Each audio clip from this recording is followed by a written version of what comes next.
nous avons le plaisir effectivement de marquer ce temps fort de cet événementiel d'hommage international artistique à la planète Terre avec le trophée commémoratif. Alors, ce trophée commémoratif que M. Cazorla Caso avait obtenu en 2018, il faut le dire, puisque c'est la deuxième année que nous faisons l'hommage à la planète. Donc la première fois, ça s'est passé sur la Côte d'Azur.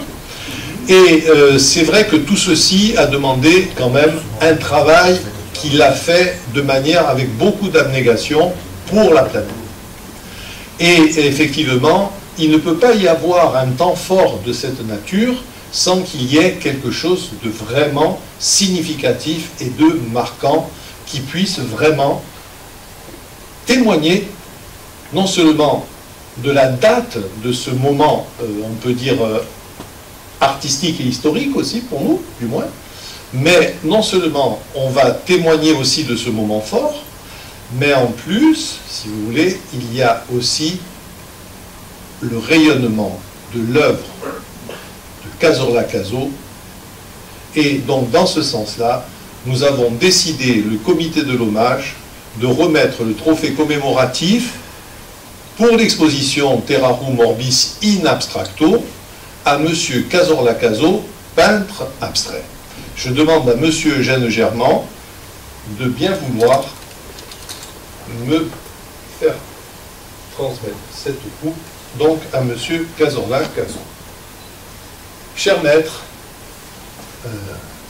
au nom des éditions des musées de la culture, je suis particulièrement honoré, au nom également du comité de l'hommage, de cet hommage artistique international à la planète Terre, de vous remettre le trophée commémoratif de cet hommage artistique pour tout votre talent, pour toute l'abnégation que vous représentez dans toute votre œuvre et pour cette œuvre si bénéfique que vous réalisez dans l'intérêt de la sauvegarde de la planète. Je vous remercie et je vous félicite et voici le trophée commémoratif.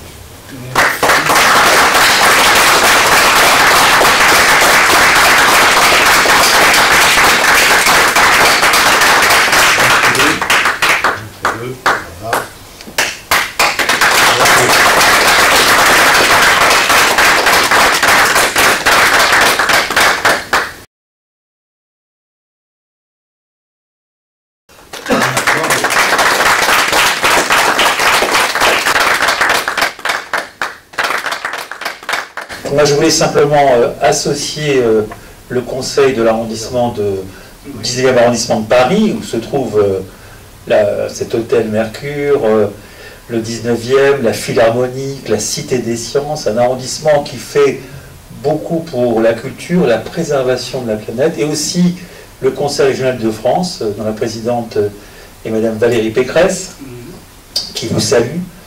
Voilà, et je sais que à travers la belle distinction que vient de vous remettre Antoine Antolini, on remporte un témoignage, mais on récompense aussi un artiste qui a su participer à la protection du bien qui est pour nous le plus cher.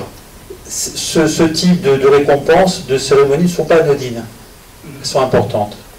Elles marquent véritablement l'engagement de citoyens, d'hommes, d'artistes qui, comme vous, portent un intérêt tout particulier à ces thématiques qui sont aujourd'hui essentielles pour la nation, je dirais même pour l'humanité,